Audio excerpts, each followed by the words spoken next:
चीन ने शुक्रवार को भारत के विदेश मंत्री एस जयशंकर के एक बयान से सहमति जताई। दरअसल जयशंकर ने गुरुवार को कहा था कि एशियाई सदी तब होगी जब चीन और भारत साथ आएंगे। उन्होंने कहा था कि अगर भारत और चीन साथ नहीं आ सके तो एशियाई सदी मुश्किल होगी। जयशंकर के बयान पर प्रतिक्रिया मांगे जाने पर चीनी विदेश मंत्रालय के प्रवक्ता वांग वेनबिन ने कहा कि अगर चीन और भारत का विकास नहीं होता तो एशियाई सदी नहीं हो सकती। उन्होंने कहा, चीन और भारत दो प्राचीन सभ्यताएं, दो उभरती अर्थव्यवस्थाएं और दो पड़ोसी देश हैं। वांग ने कहा कि चीन और भारत के बीच मतभेदों की तुलना में कहीं ज्यादा समान हित हैं और दोनों पड़ोसियों के लिए ये बेहतर है कि वे एक दूसरे के लिए खतरा पैदा करने के बजाय एक दूसरे को मजबूत करने के प्रयास करें।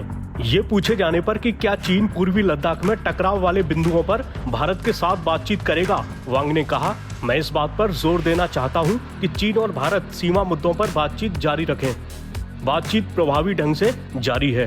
वहीं जयशंकर ने चीन की आपत्ति के परोक्ष संदर्भ में कहा था कि क्वाड से पूरे हिंद प्रशांत क्षेत्र को फायदा होगा और चार देशों के समूह की गतिविधियों को लेकर किसी भी तरह की आपत्ति एक तरह से सामूहिक और सहयोगात्मक प्रयासों का एक तरफा विरोध है। जयशंकर के इस बयान के बारे में पूछे जाने पर वांग ने भारत, अमेरिका, जापान और ऑस्ट्रेलिया के चार देशों के समूह को लेकर चीन की आपत्ति को दोहराया।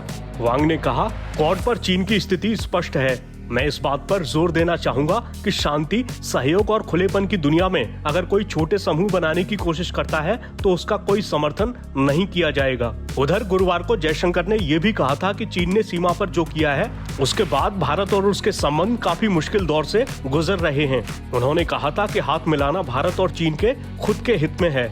आपको बता दें कि चीन और भारत के सैनिक पूर्वी लद्दाख में लंबे समय से गतिरोध की स्थिति में हैं। दोनों पक्षों ने 5 मई 2020 को उपजी गतिरोध की स्थिति के समाधान के लिए अब तक 16 दौर की कोर कमांडर स्तर की वार्ता की है।